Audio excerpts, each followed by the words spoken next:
প্রিয় শিক্ষার্থীরা, এডুকেশন বাংলাদেশের পক্ষ থেকে সবাইকে স্বাগত। যথারীতি আমি মোহাম্মদ আবু সাইদ মুন্না বাংলাদেশ ও বিশ্ব পরিচয় ক্লাস নিয়ে তোমাদের সামনে আজও উপস্থিত হয়েছি। আজকে আমরা আলোচনা করব আমাদের বাংলাদেশ ও বিশ্ব পরিচয়ের তৃতীয় অধ্যায় সৌরজগৎ ও ভূমণ্ডল। এটা নিয়ে আজকের আলোচনা হবে ইনশাআল্লাহ। আচ্ছা, অধ্যায়টা আলোচনা করার পূর্বে দুইটি কথা বলে নিই।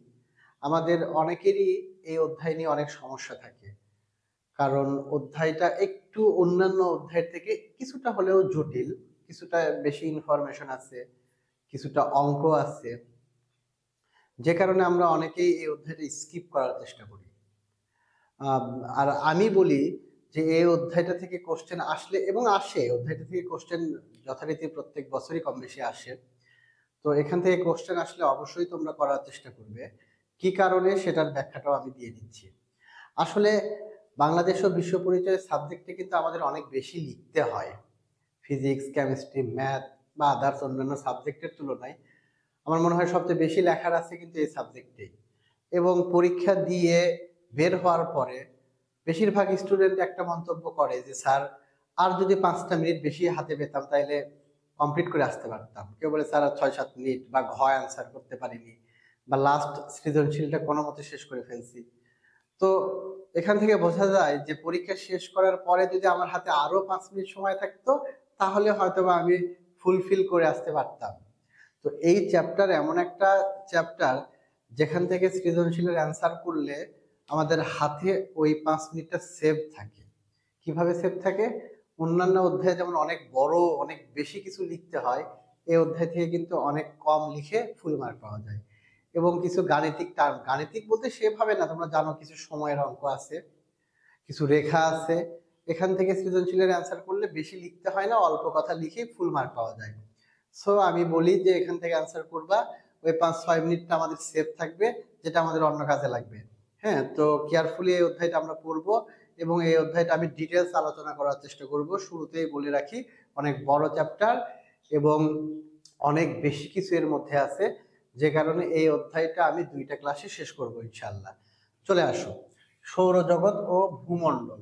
আমাদের ছোট্ট একটা প্রশ্ন হতে পারে, সৌরজগৎ কি? সৌরজগৎ কি? আমরা জানি সূর্য, বিভিন্ন গ্রহ, উপগ্রহ, ধূমকেতু, নক্ষত্র, উল্কা যা আছে এগুলো সব নিয়ে সূর্যের যে পরিবারটা গঠিত হয় সেটাকে সৌরজগৎ বলা হয়। আমরা শুরুতে আলোচনা করব সূর্য নিয়ে। সূর্য, প্রশ্ন হতে পারে সূর্য কি? এক লাইনে আমরা অ্যান্সার করব, সূর্য হলো একটি উজ্জ্বল নক্ষত্র। শেষ। তারপরে সূর্য সম্পর্কে আমাদের আরো কিছু ইনফরমেশন আছে, যে আমাদের পৃথিবী থেকে সূর্যের দূরত্ব কত? প্রায় 15 কোটি কিলোমিটার। আমাদের পৃথিবীর থেকে সূর্য কত গুণ বড়? প্রায় 13 লক্ষ গুণ বড়। সূর্যের উপরিপৃষ্ঠের তাপমাত্রা কত? প্রায় 57,000 ডিগ্রি সেলসিয়াস। এই ছোট ছোট ইনফরমেশন গুলো আমাদের লাগবে। সূর্য কি কি নিয়ে গঠিত হয়? সূর্যে হাইড্রোজেন থাকে 55%, আর হিলিয়াম গ্যাস থাকে 44%। হাইড্রোজেন থাকে 55% আর হিলিয়াম থাকে 44%, আর বাকি 1% থাকে হচ্ছে আদার্স গ্যাস, অন্যান্য গ্যাস। এই নিয়ে সূর্য গঠিত হয়। এখান থেকে একটা গুরুত্বপূর্ণ কোশ্চেন, সান স্পট বা সৌর কলঙ্ক কি? সূর্যের গায়ে যে কালো কালো দাগ দেখা যায় সেগুলোকে সৌর কলঙ্ক বা সান স্পট বলা হয়। ছোট্ট একটি অ্যান্সার, সৌর কলঙ্ক কি? সূর্যের গায়ে যে কালো কালো দাগ দেখা যায় সেটাকে সৌর কলঙ্ক বা সান স্পট বলা হয়। আমরা জানি সূর্য ঘুরছে, নিজ অক্ষের উপরে সূর্য ঘুরছে। তো একটা সম্পূর্ণ ঘূর্ণন সম্পূর্ণ করতে সূর্যের সময় লাগে মাত্র 25 দিন। এই হচ্ছে আমাদের সূর্য সম্পর্কে ইনফরমেশন। এবার আমরা পড়ব গ্রহ সম্পর্কে। গ্রহ কি? আমরা সবাই জানি যে মহাকর্ষ বলের প্রভাবে কিছু জ্যোতিষ্ক সূর্যকে কেন্দ্র করে ঘুরছে। আমি আবারও বলছি, মহাকর্ষ বলের প্রভাবে কিছু জ্যোতিষ্ক সূর্যকে কেন্দ্র করে ঘুরছে, যাদের নিজস্ব কোনো আলো নেই, নিজস্ব কোনো তাপ নেই, এদেরকে গ্রহ বলা হয়। আর আমাদের সৌরজগতে গ্রহের সংখ্যা 8টি। এই গ্রহগুলোর নাম আমাদের কিন্তু সিরিয়াল মুখস্থ রাখতে হবে, কারণ ছোট ছোট এমসিকিউ হতে পারে। প্রথম যে গ্রহটা সেটা হচ্ছে বুধ গ্রহ। সৌরজগতের প্রথম গ্রহটা হচ্ছে বুধ। সূর্যের সবচেয়ে নিকটতম গ্রহ কোনটি? এই বুধ গ্রহটা, এবং সবচেয়ে ছোট গ্রহ।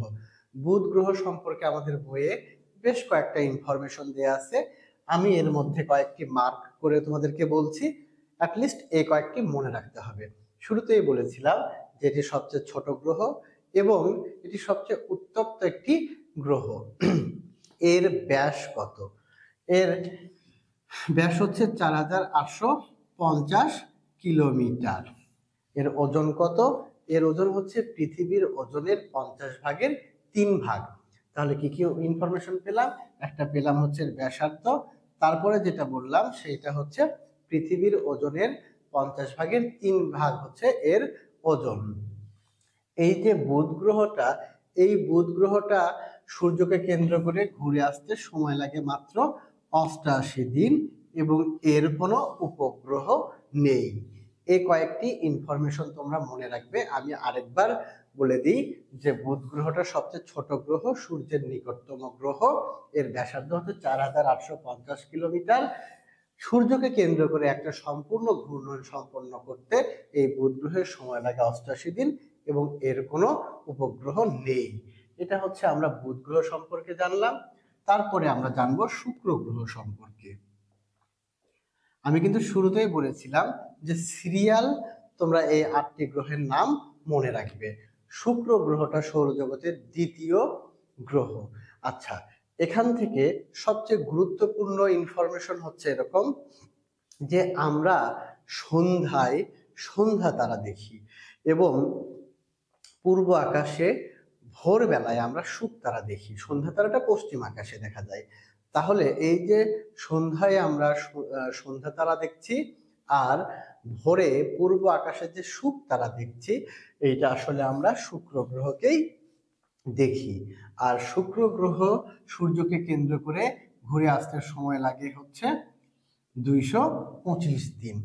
আর বোর্ডে আসা একটা কোশ্চেন, এগুলো কিন্তু প্রত্যেকটাই আসে, হ্যাঁ, খুব গুরুত্বপূর্ণ এমসিকিউ এগুলো। আচ্ছা, আমি যেটা বলতে নিছিলাম সেটা হচ্ছে শুক্র গ্রহে অ্যাসিড বৃষ্টি হয় কেন?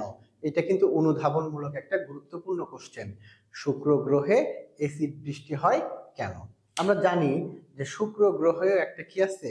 বায়ুমণ্ডল আছে, কিন্তু সেই বায়ুমণ্ডলে কার্বন ডাই অক্সাইডের পরিমাণ 96%। কার্বন ডাই অক্সাইডের পরিমাণ কত? প্রায় 96% কার্বন ডাই অক্সাইড। আর এত বেশি কার্বন ডাই অক্সাইড থাকার কারণে শুক্র গ্রহের যে বায়ুমণ্ডল, এটাতে কার্বন ডাই অক্সাইডের ঘন মেঘের সৃষ্টি হয়েছে, যে কারণে এই শুক্র গ্রহে অ্যাসিড বৃষ্টি হয়ে থাকে।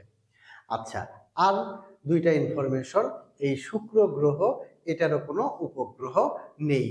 আর শুক্র গ্রহটা নিজ অক্ষের উপরে যে ঘুরছে, নিজ অক্ষের উপরে যেটা ঘুরছে, এই ঘূর্ণনটা অনেক ধীর গতির। হ্যাঁ, এই ধীর গতির ঘূর্ণনের কারণে শুক্র গ্রহের আকাশে আমাদের পৃথিবীর 1 বছরে মাত্র 2 বার সূর্য ওঠে এবং 2 বার অস্ত যায়। এই হচ্ছে আমাদের শুক্র গ্রহ সম্পর্কে ইনফরমেশন। তারপরে আমরা জানবো হচ্ছে পৃথিবী। আমরা এইটুকু জানি যে পৃথিবী একমাত্র গ্রহ যেখানে প্রাণীর অস্তিত্ব আছে। পৃথিবী, সৌরজগতের পৃথিবী একমাত্র গ্রহ যেটাতে প্রাণীর অস্তিত্ব আছে, আমরা বসবাস করি। পৃথিবী সম্পর্কে আমাদের যেটা জানতেই হবে সেটা হচ্ছে পৃথিবীর ঘূর্ণনটা 2 ধরনের, একটা হচ্ছে আহ্নিক গতি আর একটি বার্ষিক গতি। আজকের আলোচনার মধ্যে এই আহ্নিক গতি বার্ষিক গতিটার ডিটেলস আমি আলোচনা করব পরে, এই টপিকটা আমাদের আছে। তার শুধু এখানে এইটুকু বলি, আহ্নিক গতিতে অর্থাৎ পৃথিবীটা যে নিজ অক্ষের উপরে ঘুরছে, এই একটা ঘূর্ণন সম্পূর্ণ করতে আমাদের পৃথিবীর সময় লাগে 23 ঘন্টা 56 মিনিট 4 সেকেন্ড। এবং পৃথিবী সূর্যকে কেন্দ্র করে যে একটা উপবৃত্তাকার পথে ঘুরছে, এই একটা ঘূর্ণনে পৃথিবীর সময় লাগে 365 দিন 5 ঘন্টা 48 মিনিট 47 সেকেন্ড। এটা মনে রাখতে হবে। এবং পৃথিবীর গড় তাপমাত্রা হচ্ছে 13.9 ডিগ্রি। মনে রাখতে হবে এটা, যে পৃথিবীর তাপমাত্রা। আর আমাদের পৃথিবীর একমাত্র উপগ্রহ হচ্ছে চাঁদ। আমরা বুধ এবং শুক্রের বেলায় দেখেছিলাম এদের কোনো উপগ্রহ নেই, কিন্তু আমাদের পৃথিবীর একটা মাত্র উপগ্রহ, সেটি হচ্ছে চাঁদ। তারপরে আমরা জানবো মঙ্গল গ্রহ সম্পর্কে। মঙ্গল গ্রহ আমি শুরুতেই বলে রাখি, মঙ্গল গ্রহ সূর্যকে কেন্দ্র করে একটা ঘূর্ণন সম্পন্ন করতে সময় লাগে 687 দিন। মঙ্গল গ্রহ সূর্যকে কেন্দ্র করে 687 দিনে ঘুরে আসে। আমাদের এই যে মঙ্গল গ্রহটা, এইটার 2টা উপগ্রহ আছে। হ্যাঁ, মঙ্গল গ্রহের কয়টা উপগ্রহ? 2টি উপগ্রহ আছে। একটা হচ্ছে ডিমোস, আর একটা হচ্ছে ফেবোস। একটা হচ্ছে ডিমোস আর একটা ফেবোস। এটা হচ্ছে মঙ্গল গ্রহের উপগ্রহ। আর মঙ্গল গ্রহের যে বায়ুমণ্ডল, এইটাতে নাইট্রোজেন আছে মাত্র 3%, আর আর্গন গ্যাস আছে হচ্ছে মাত্র 2%। আমি যেগুলো বলছি এই ইনফরমেশনগুলো কিন্তু আমাদের অবশ্যই লাগবে। আমি শুরুতেই বলেছিলাম মাত্র 687 দিনে একবার ঘুরে আসে। এর 2টি উপগ্রহ, একটা ডিমোস আর একটা ফেবোস। নাইট্রোজেন আছে মাত্র 3%, আর আর্গন গ্যাস আছে মাত্র 2%। এই মঙ্গল গ্রহের তাপমাত্রাটা হিমাঙ্কের নিচে। আর সবচেয়ে গুরুত্বপূর্ণ যে ইনফরমেশন, সেটা হচ্ছে মঙ্গল গ্রহ দেখতে লালচে। হ্যাঁ, মঙ্গল গ্রহের যে বর্ণটা, কালারটা, সেটা হচ্ছে লালচে। কেন লালচে দেখায় এটাকে? প্রশ্ন হতে পারে, মঙ্গল গ্রহ কেন লালচে দেখায়? মঙ্গল গ্রহে যা আছে, যে পর্বতমালা আছে, যে মাটিগুলো আছে, সবকিছুতে মরিচা ধরে আছে। দ্যাটস ওয়াই মঙ্গল গ্রহকে লালচে দেখায়। তাহলে আমাদের অলরেডি 4টা গ্রহ সম্পর্কে জানা হয়ে গেল। তারপরে আমরা জানবো হচ্ছে পৃথিবী তো আমরা পড়েই ফেলেছি। আমরা এবার পড়বো হচ্ছে বৃহস্পতি সম্পর্কে। প্রিয় শিক্ষার্থীরা, এবারে আমরা বৃহস্পতি গ্রহ সম্পর্কে জানবো। আমি শুরুতেই বলেছিলাম আমাদের সৌরজগতের গ্রহের সংখ্যা 8টি। এর মধ্যে সবচেয়ে যে বড় গ্রহটা, সেটা হচ্ছে বৃহস্পতি। বৃহস্পতি গ্রহটা আমাদের পৃথিবীর তুলনায় 1300 গুণ বড়। সূর্য কিন্তু আমাদের পৃথিবীর তুলনায় 13 লক্ষ গুণ বড়, আর বৃহস্পতি 1300 গুণ বড়। বৃহস্পতি সম্পর্কে আমাদের আরেকটি কথা মনে রাখতে হবে। আমি যেমন বলেছিলাম, শুক্র গ্রহটার আকাশে বছরে 2বার সূর্য উদিত হয় এবং অস্ত যায়। এই বৃহস্পতি গ্রহটার দিনেই 2বার সূর্য উদিত হয় এবং অস্ত যায়। তারপরে আমরা জানব শনি গ্রহ সম্পর্কে। শনি গ্রহটা 29 বছর 5 মাসে একবার সূর্যকে কেন্দ্র করে ঘুরে আসে। শনি গ্রহ সম্পর্কে যেটা আমাদের লাগবেই, সেটা হচ্ছে শনি গ্রহকে আমরা খালি চোখে দেখতে পাই। কেন দেখতে পাই? 3টি উজ্জ্বল বলয় শনি গ্রহকে বেষ্টন করে রেখেছে, যে কারণে আমরা খালি চোখে শনি গ্রহটাকে দেখতে পাই। এরপরে আমরা জানব ইউরেনাস সম্পর্কে। ইউরেনাস, এই যে ইউরেনাস গ্রহটা, এটার আবহমণ্ডলে মিথেন গ্যাসের পরিমাণ অনেক বেশি। আর এই ইউরেনাস গ্রহটা 84 বছরে একবার সূর্যকে কেন্দ্র করে ঘুরে আসে। তারপরে নেপচুন গ্রহটা তাহলে কতদিনে ঘুরবে? আমরা জানি সবচেয়ে দূরের গ্রহটা হচ্ছে নেপচুন।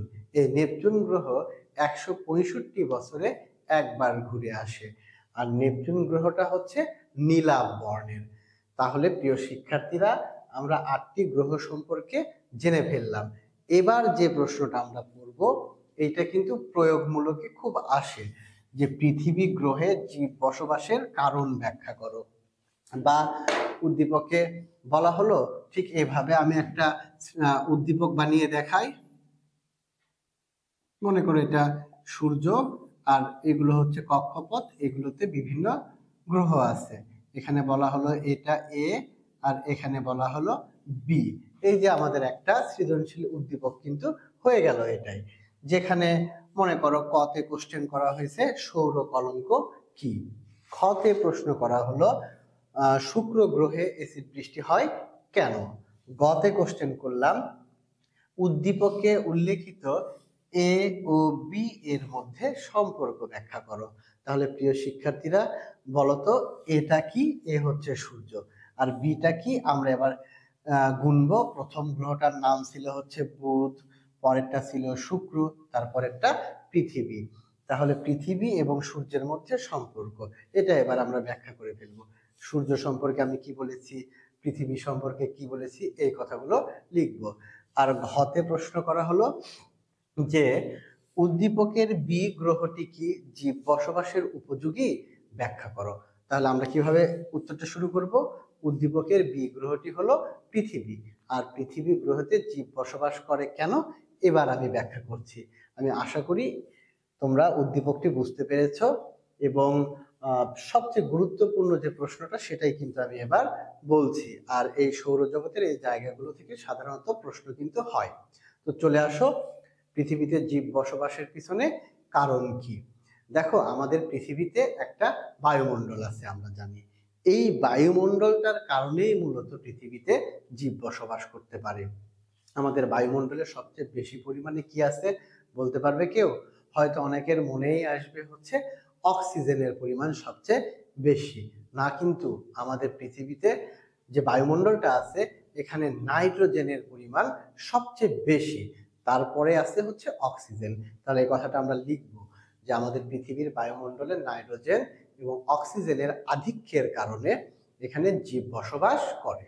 এছাড়াও যে ক্ষতিকর গ্যাসগুলো আছে, উপাদানগুলো আছে, যেমন কার্বন ডাই অক্সাইড, যেমন সিএফসি, এইচসিএফসি, মিথেন, ক্ষতিকর যে গ্যাসগুলো আছে এগুলো বায়ুমণ্ডলে বলা চলে অপরিবর্তিত অবস্থায় এবং খুবই অল্প পরিমাণে আছে, যে কারণে আমাদের পৃথিবীতে জীব বসবাস করতে পারে। এই যে একটু বললাম, তারপরে আমরা বলবো আমাদের বায়ুমণ্ডলের বেশ কিছু স্তর আছে। আমাদের বইয়ে দুইটা স্তরের কথা বলা আছে। একটা হচ্ছে বায়ুমণ্ডলের সবচেয়ে নিচের স্তর। এই বায়ুমণ্ডলের সবচেয়ে নিচের স্তরের নাম হচ্ছে ট্রোপোমণ্ডল। বায়ুমণ্ডলের সবচেয়ে নিচের স্তরের নাম ট্রোপোমণ্ডল। এর গড় গভীরতা মাত্র 13 কিলোমিটার। এই যে আমাদের আবহাওয়া, এই আবহাওয়া রিলেটেড যা আছে, যেমন বৃষ্টি, ঝড়, কুয়াশা, মেঘ, এই যে সবকিছু, এগুলো সবকিছু কোথায় সৃষ্টি হয়? বায়ুমণ্ডলে, সরি, ট্রোপোমণ্ডলে সৃষ্টি হয়। মনে করো এই যে এটা হচ্ছে ট্রোপোমণ্ডল, এখান থেকে এ পর্যন্ত ট্রোপোমণ্ডল। এই যে ট্রোপোমণ্ডলের ঊর্ধ্ব সীমা, এই ঊর্ধ্ব সীমাকে বলা হচ্ছে ট্রোপোপস। আমি কি বুঝাতে পেরেছি? এখান থেকে এ পর্যন্ত হচ্ছে ট্রোপোমণ্ডল। এই ট্রোপোমণ্ডলের উপরের অংশ, ঊর্ধ্ব সীমাটাকে আমরা বলছি কি? ট্রোপোপস। আবহাওয়া সম্পর্কিত যা আছে সব ঠিক এগুলোতে সৃষ্টি হয়, কিন্তু ট্রোপোপস এই অঞ্চলের বায়ুটা খুব স্থির থাকে। এটা সরু এবং বায়ুটা স্থির থাকে বলে ঠিক এই ট্রোপোপস অঞ্চল দিয়ে বিমান চলাচল করে। হ্যাঁ, তাহলে এইটুকু আমরা জানলাম। আমাদের বায়ুমণ্ডলের আরেকটা স্তরের নাম হচ্ছে ওজোন স্তর। এই ওজোন স্তরের গভীরতা 12 থেকে 16 কিলোমিটার পর্যন্ত। আমরা জানি সূর্য থেকে একটি ক্ষতিকর রশ্মি আমাদের পৃথিবীতে আসে, যেটাকে আমরা বলে থাকি অতি বেগুনি রশ্মি। এই অতি বেগুনি রশ্মিকে ওজোন স্তরটা শোষণ করে বলেই আমাদের পৃথিবীটা জীব বসবাসের উপযোগী হয়েছে। সূর্যের আলো আমরা পরিমিত পাই, এ কারণেও জীব বসবাস করে। আর আরেকটা কথা আমি বলেছিলাম, আমাদের পৃথিবী পৃষ্ঠের তাপমাত্রা 13.9 ডিগ্রি সেলসিয়াস। এই তাপমাত্রার কারণেও আমাদের পৃথিবীতে জীব বসবাস করতে পারে। এই হচ্ছে আমাদের ঘ নাম্বারের যে প্রশ্নটা, সেইটার উত্তর। আমি এইটুকু বলবো যে কোশ্চেনটা খুবই গুরুত্বপূর্ণ। প্রিয় শিক্ষার্থীরা, তোমরা এটা আয়ত্ত করে ফেলবে। তারপরে আমি আরেকটু কথা বলবো। এই জায়গাটা সৃজনশীল না, তবে ছোট্ট কয়েকটা ইনফরমেশন আমি দিয়ে রাখি। আমাদের যে ভূস্তরটা, এটাকে 3 ভাগে ভাগ করা হয়। একটা হচ্ছে কেন্দ্রমণ্ডল, একটা গুরুমণ্ডল, আর একটা হচ্ছে অশ্বমণ্ডল। কেন্দ্রমণ্ডলটা গঠিত হয় কি কি উপাদান নিয়ে? কেন্দ্রমণ্ডলকে বলা হয় নাইফ। মনে রাখতে হবে, কেন্দ্রমণ্ডলকে কি বলা হয়? নাইফ। কেন নাইফ বলা হচ্ছে? কারণ এখানে নিকেলের পরিমাণ সবচেয়ে বেশি থাকে। আর একটা কি থাকে? লোহা। কেন্দ্রমণ্ডল গঠিত হয় নিকেল এবং লোহা দ্বারা, যে কারণে এটাকে কি বলা হয়? নাইফ বলা হয়। তারপরের স্তরটা হচ্ছে গুরুমণ্ডল। এই গুরুমণ্ডলকে আবার কি বলা হচ্ছে? সীমা বলা হচ্ছে। কেন সীমা বলা হচ্ছে? কারণ এখানে সিলিকন এবং ম্যাগনেসিয়ামের পরিমাণ সবচেয়ে বেশি থাকে। আর সর্বশেষ স্তর যেটা অশ্বমণ্ডল, এটাকে আবার বলা হচ্ছে শিয়াল। এটাকে আমরা কি বলবো? শিয়াল। কেন? কারণ এখানে সিলিকন এবং অ্যালুমিনিয়ামের পরিমাণ অত্যাধিক। তাহলে এইটুকু ইনফরমেশন এখান থেকে লাগবে যে কোনটা কি নিয়ে গঠিত হয়। এবার আমরা যেটা পড়ব, আমাদের এই জায়গাটাই সবচেয়ে বেশি আমরা সমস্যার সম্মুখীন হয়ে থাকি। বিভিন্ন রেখাগুলো, এই রেখাগুলো আমাদের আয়ত্ত হয় না। সংজ্ঞাগুলো আমরা মুখস্থ করি, পরক্ষণে ভুলে যাই। আসলে বিষয়টা কি? কোন রেখা কোনটা, এইটা আমরা চিনতে পারি না, বুঝতে পারি না, না বুঝেই মুখস্থ করার চেষ্টা করি, যে কারণে আমরা ভুলে যাই। প্রিয় শিক্ষার্থীরা, আমি আশা করব তোমরা খুব মনোযোগের সাথে আমার এখন যে কথাগুলো আমি বলবো সেগুলো একটু খেয়াল করবে। আশা করি তোমাদের কাজে লাগবে এবং মনে থাকবে ইনশাআল্লাহ।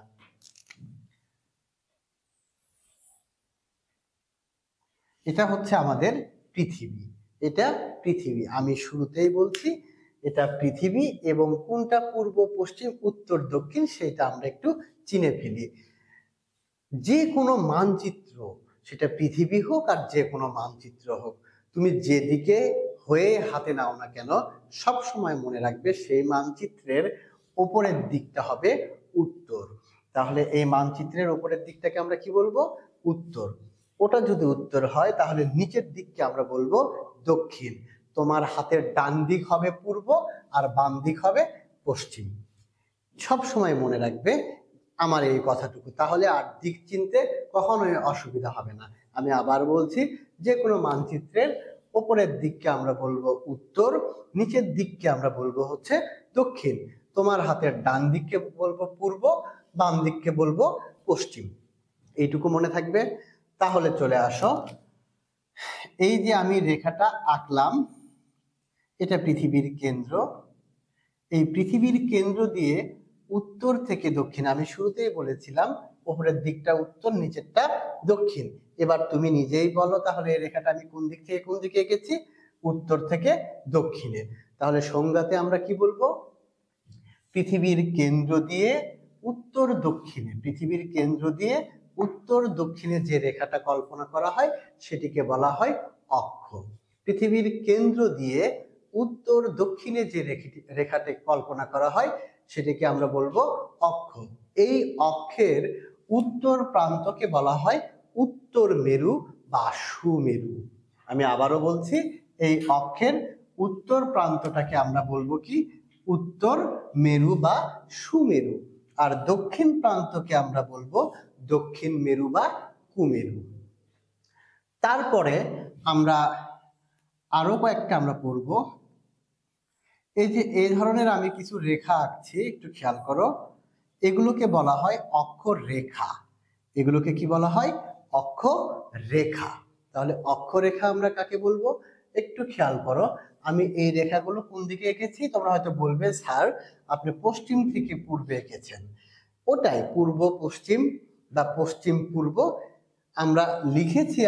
আঁকানোর সময় আমি পশ্চিম থেকে পূর্ব দিকে টেনেছি, কিন্তু বলবো হচ্ছে পশ্চিম থেকে পূর্ব দিকে টেনেছি, কিন্তু বলবো এটা পূর্ব থেকে পশ্চিম।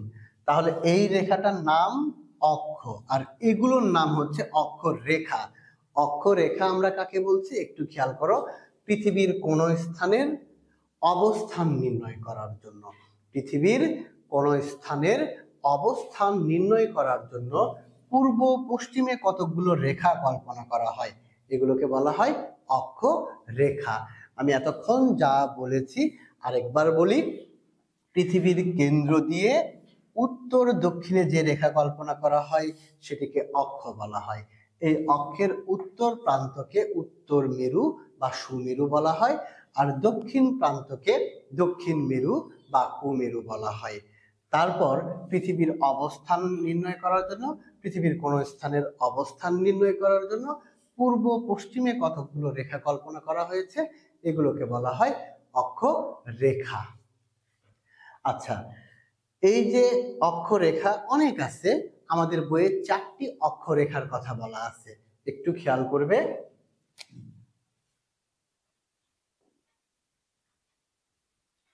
একটা হচ্ছে 66.5 ডিগ্রি, একটা 23.5 ডিগ্রি, এখানেও একটা, কোনটা কি আমি তোমাদেরকে বলছি, আশা করি বুঝতে পারবে। আমি আগে লিখে নিই। আচ্ছা, একই জিনিস আমি দুইটা জায়গায় লিখেছি। শুরুতেই বলেছিলাম এটা হচ্ছে উত্তর আর এটা হচ্ছে দক্ষিণ। তাহলে দেখো যে এই যে 23.5 ডিগ্রি, এটাকে আমরা উত্তর বলবো নাকি দক্ষিণ বলবো? অবশ্যই উত্তর। তাহলে এই যে 23.5 ডিগ্রি উত্তর অক্ষাংশ, 23.5 ডিগ্রি উত্তর অক্ষাংশ, এটাকে বলা হয় কর্কট ক্রান্তি রেখা। অক্ষাংশ কি একটু পরে আমি বলছি, আপাতত মনে রাখো 23.5 ডিগ্রি উত্তর অক্ষাংশ, এটিকে বলা হয় কর্কট ক্রান্তি রেখা। তাহলে এই 23.5 ডিগ্রি এটা কি হবে? দক্ষিণ।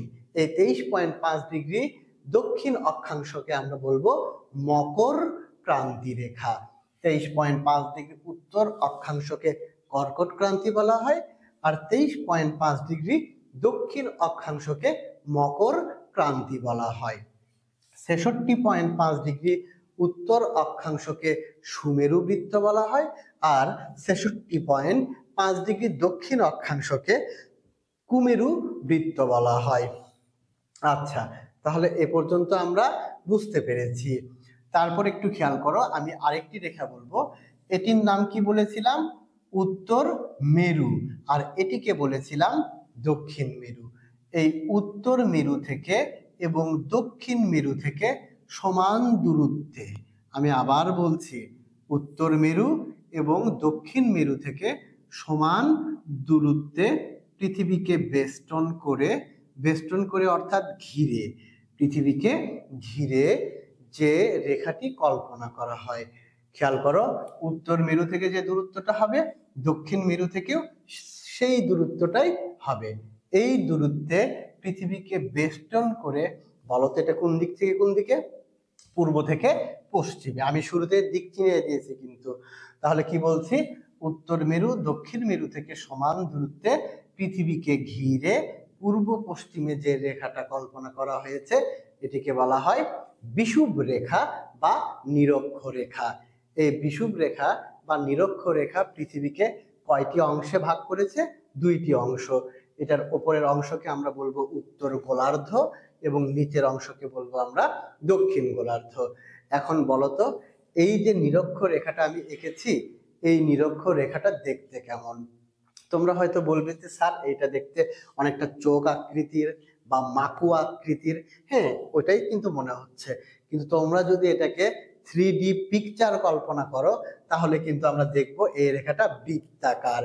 অর্থাৎ একটা ফুটবল চিন্তা করো, একটা ফুটবলের পেট বরাবর তুমি সুতা দিয়ে বাঁধো, তাহলে ওই যে সুতা দিয়ে বেঁধেছো সেম জিনিসটাই এটা, পৃথিবীর পেট বরাবর সুতা দিয়ে আমি বেঁধেছি, যেটাকে বলা হচ্ছে নিরক্ষরেখা বা বিষুব রেখা।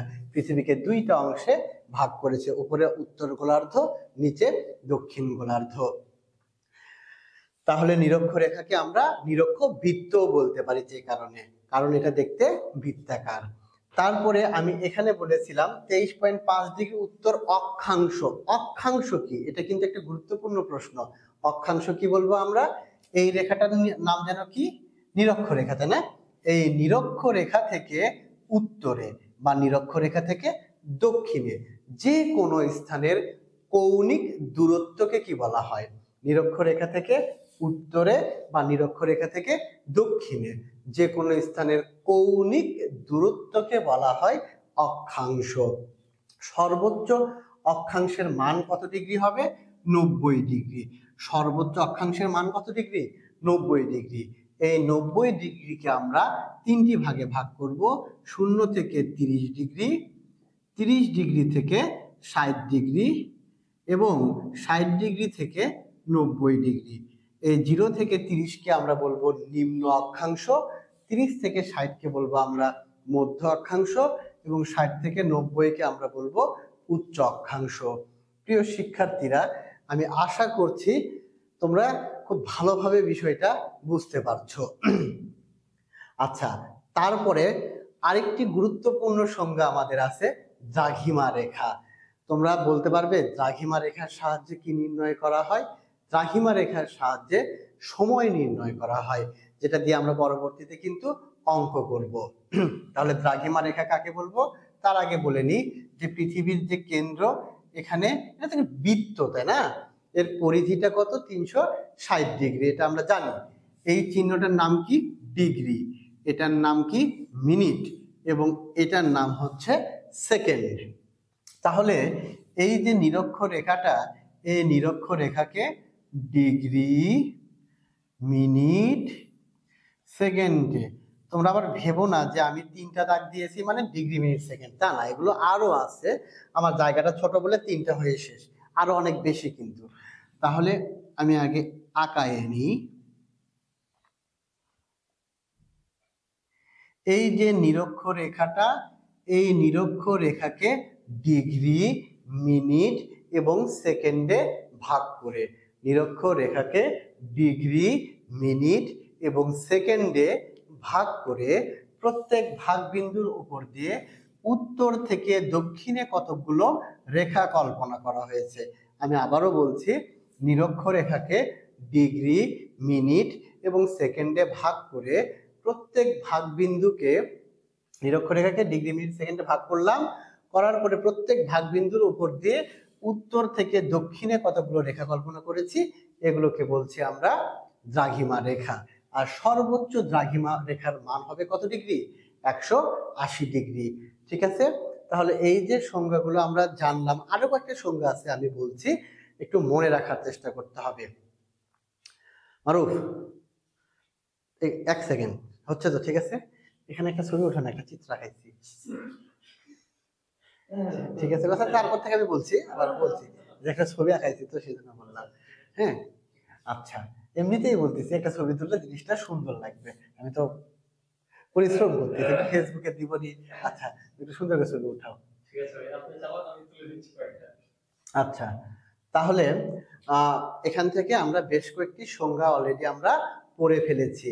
এরপরও আছে মূল মধ্যরেখা, প্রতিপাদ স্থান এবং আন্তর্জাতিক তারিখ রেখা। আমরা এখান থেকে একটা সূত্র পড়েছিলাম যে 1 ডিগ্রি দ্রাঘিমা রেখার পার্থক্যের জন্য। এই যে দ্রাঘিমাটা আমরা পড়লাম, এই দ্রাঘিমাটা কিন্তু প্রত্যেকটা শহরের উপর দিয়ে আলাদা আলাদা ভাবে গিয়েছে। এই দ্রাঘিমা রেখার মানের পার্থক্যের জন্যই কিন্তু মূলত সময়ের পার্থক্য হয়। দেখো, আমার দেশে যদি এখন দুপুর 3টা বেজে থাকে, তার মানে আমেরিকা বা ভারত বা অন্য কোনো দেশেও যে 3টা বাজবে এমনটা কিন্তু না। তাহলে সময়ের পার্থক্যটা কি কারণে হয়েছে? কারণ এই যে ভিন্ন ভিন্ন দেশ, এই ভিন্ন ভিন্ন দেশের মধ্যে দিয়ে ভিন্ন ভিন্ন দ্রাঘিমা রেখা অতিক্রম করেছে, যে কারণেই কিন্তু সময়ের পার্থক্যটা দেখা যায়। আমরা এটার ডিটেলস আলোচনা করব। তার আগে আমি আর 2টি কথা বলে নিই। মূল মধ্যরেখাটা কি? মূল মধ্যরেখা কি? সহজ কথা, যুক্তরাজ্যের লন্ডন শহরের উপকণ্ঠে গ্রিনিচ মান মন্দির অবস্থিত। এই গ্রিনিচ মান মন্দিরের উপর দিয়ে উত্তর মেরু থেকে দক্ষিণ মেরু পর্যন্ত একটা রেখা কল্পনা করা হয়, আর এটিকে বলা হয় মূল মধ্যরেখা। মূল মধ্যরেখার মান হচ্ছে 0 ডিগ্রি। ওকে, আচ্ছা, তারপরে আমরা আরেকটা সংজ্ঞা পড়ব, সেটা হচ্ছে প্রতিপাদ স্থান। এবার আমরা পড়ব প্রতিপাদ স্থান। প্রতিপাদ স্থান খুব গুরুত্বপূর্ণ একটা বিষয়, একটু খেয়াল করতে হবে। প্রতিপাদ স্থান কি? দেখো, ভূপৃষ্ঠের উপর অবস্থিত কোনো একটা বিন্দু বা স্থানের বিপরীত, আমার লাইনটা একটু বাঁকা হয়ে গেছে, মাইন্ড করার কিছু নাই। হ্যাঁ, তোমরা বুঝতে পারছো কিনা সেটা খেয়াল করো।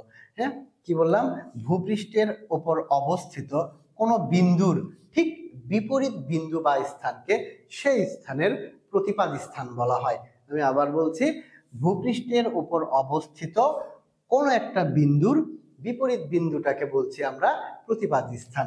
তাহলে এ, এটার বিপরীত স্থান হচ্ছে বি।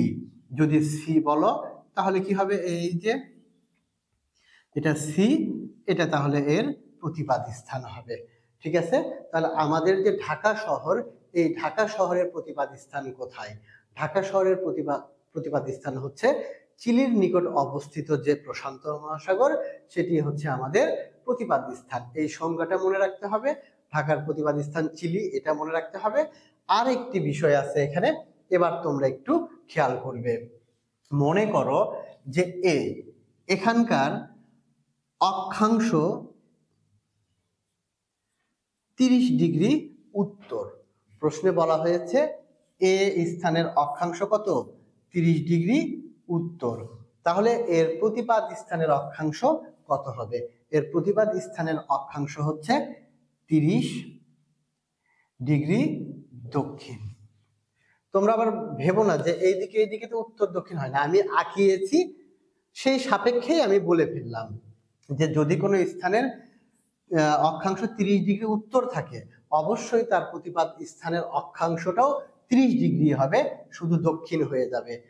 আর একটা বিষয়, যে যদি কোনো স্থানের, মনে করো দ্রাঘিমা বলেছে, দ্রাঘিমা সবসময় পূর্ব পশ্চিমে হয়, তাহলে সি স্থানের দ্রাঘিমা যদি বলে 60 ডিগ্রি পূর্ব, সি স্থানের দ্রাঘিমা কত? 60 ডিগ্রি পূর্ব। তাহলে এর প্রতিপাদ স্থানের দ্রাঘিমা কত হবে? 60 ডিগ্রি পশ্চিম না। অক্ষাংশের বেলায় কিন্তু সেম হয়েছে, কিন্তু দ্রাঘিমার বেলায় আমরা কি করব? 180 ডিগ্রি বিয়োগ 60 ডিগ্রি কত হচ্ছে? 120 ডিগ্রি। এটা আমরা বলবো পশ্চিম। বিষয়টা এরকম, যেটা বলবে সেটাকে আমরা কি করব? সেটাকে আমরা 180 থেকে বিয়োগ করে নিব।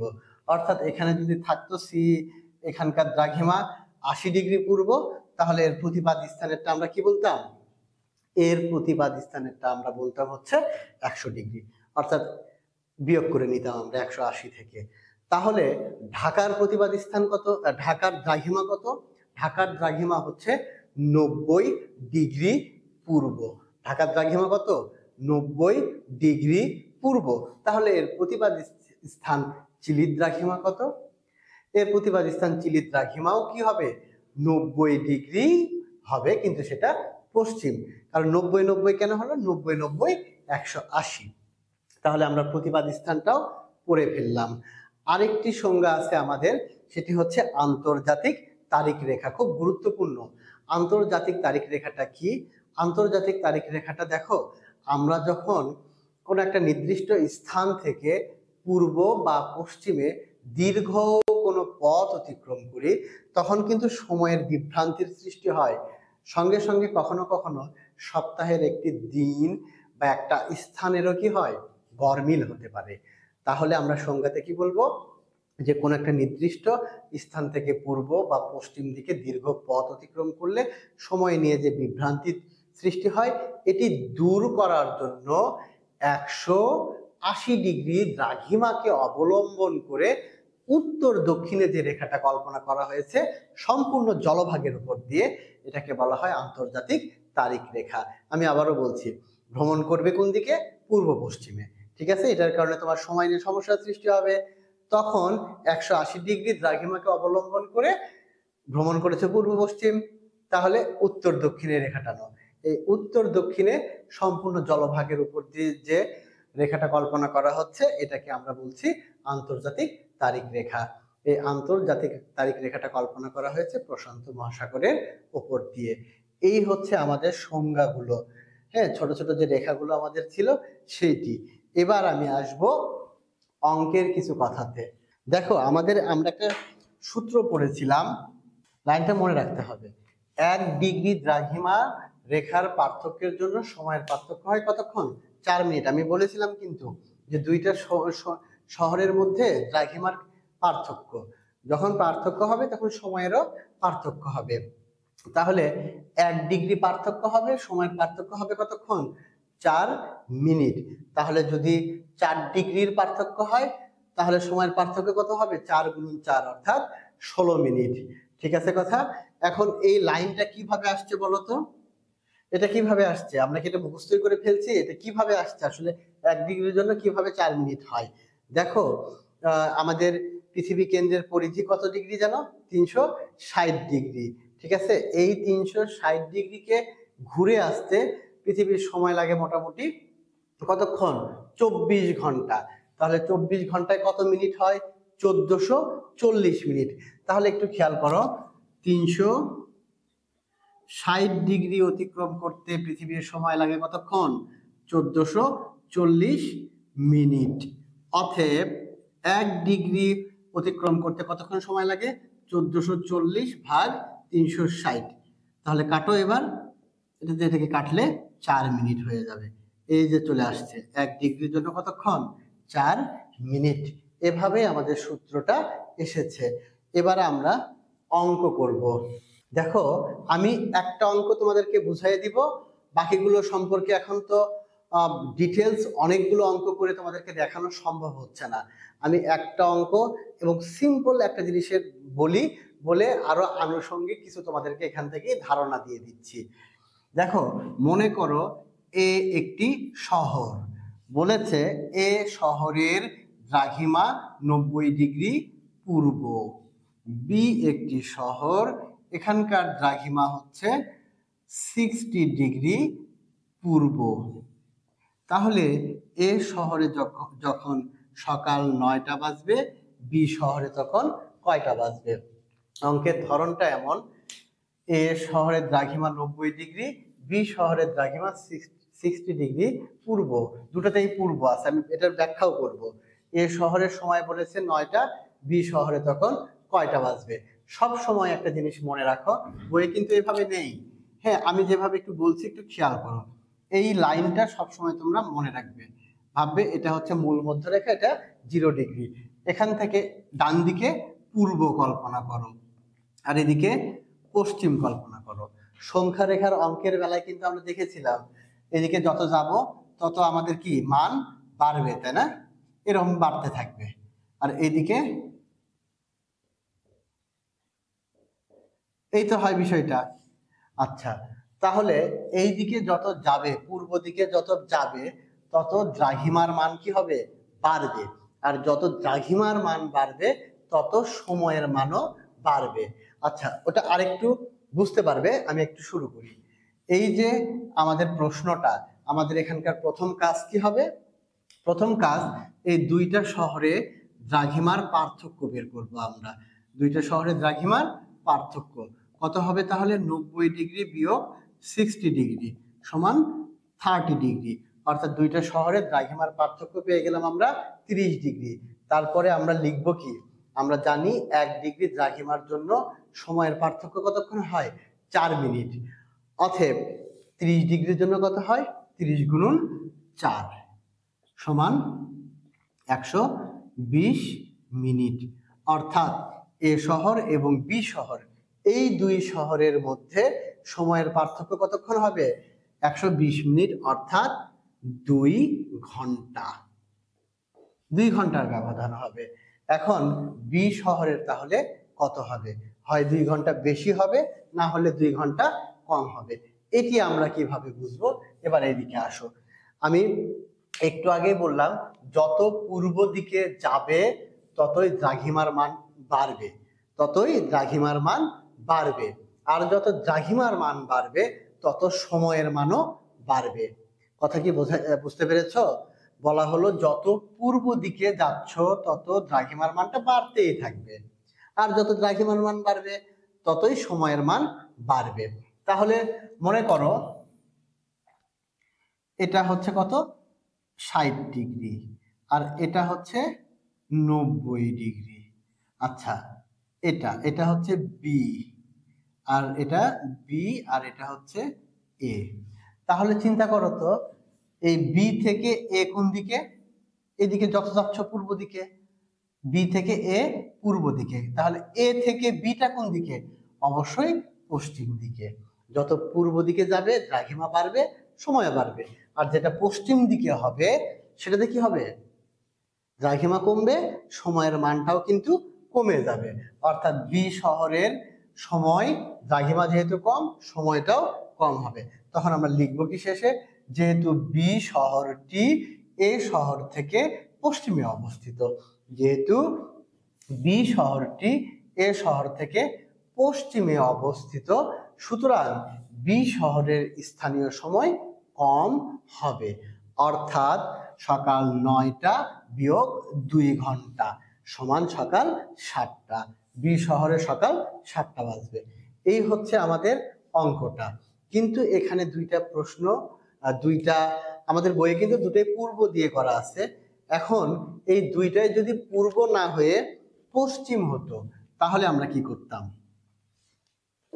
পূর্ব দিয়ে যে কোশ্চেন হয় তা কিন্তু না, পশ্চিম দিয়ে হতে পারে, এটাও পশ্চিম এটাও পশ্চিম। তখন আমরা কি করতাম? এ ধরনের অঙ্ক কিন্তু বইয়ে নাই পশ্চিম দিয়ে। আচ্ছা, তাহলেও আমরা সেম কাজটাই করতাম, পার্থক্য বের করে 2 ঘন্টা। এখন একটু খেয়াল করো তো, এই দিকের গুলো পূর্ব ছিল, এই দিকের গুলো তাহলে কি হবে? পশ্চিম। ঠিক আছে, তাহলে এটা মনে করো 60 ডিগ্রি আর এটা হচ্ছে 90 ডিগ্রি। তাহলে তুমি একটু চিন্তা করে দেখো, আমি বলেছিলাম এই দিকগুলো পূর্ব, এই দিকগুলো পশ্চিম, তাহলে এই দিকে যত যাচ্ছ পশ্চিম দিকে যাচ্ছ, তাহলে এটা সবচেয়ে বেশি পশ্চিমে। তাহলে যে পশ্চিমে তার সময় কি হবে? কম হবে, আর যে পূর্বে তারটা বেশি হবে। তাহলে এটা পূর্ব, এটা পশ্চিম, পশ্চিম এটা এর সময় কম হবে, এর সময় বেশি হবে। তাহলে এটার বেলায় আমরা 2 ঘন্টা প্লাস করে দিব, অর্থাৎ বি শহরের সময় হবে সকাল 9টা যোগ 2 ঘন্টা সমান সকাল 11টা। এই হচ্ছে পশ্চিমের বেলায়। কিন্তু যখন একটি পূর্ব থাকবে আর একটি কি থাকবে? পশ্চিম। এটা পূর্ব আর এটা পশ্চিম, তখন আমরা কি করব? একটা পূর্ব আর একটা পশ্চিম, তখন আমরা পার্থক্যের বেলায় এখানে প্লাস করে ফেলবো। বিষয়টা এরকম, 90 ডিগ্রি মাইনাস মাইনাস 60 ডিগ্রি, এই যে প্লাস। এখন তাহলে 90 আর 60-এ 150 ডিগ্রি। দুইটা শহরের মধ্যে সময়ের পার্থক্য কতক্ষণ? দ্রাঘিমার পার্থক্য হচ্ছে 150 ডিগ্রি। এটাকে আমরা 4 দিয়ে বের করে নিব। কত মিনিট হচ্ছে? মিনিটকে ঘন্টা করে ফেলবো। যত ঘন্টা হবে দুইটা শহরের মধ্যে তত পার্থক্য হবে। আর এক্ষেত্রে তো এটা পূর্ব এটা পশ্চিম বলাই আছে, যত ঘন্টা হবে এখান থেকে সেটা আমরা বিয়োগ করে ফেলবো। এটাই হচ্ছে আমাদের মোটামুটি অঙ্কটা। প্রিয় শিক্ষার্থী, আমি আশা করি তোমরা অঙ্কটা বুঝতে পেরেছো।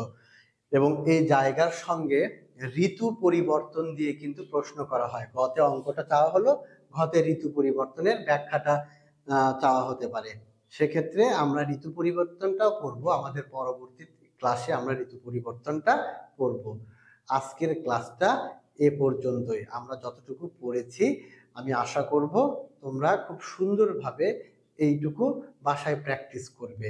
আর যে জায়গাগুলো বলেছি সেগুলো বইয়ে বা খাতায় আন্ডারলাইন করে ফেলবে। আমি ইম্পর্টেন্ট বিষয়গুলোই পড়েছি।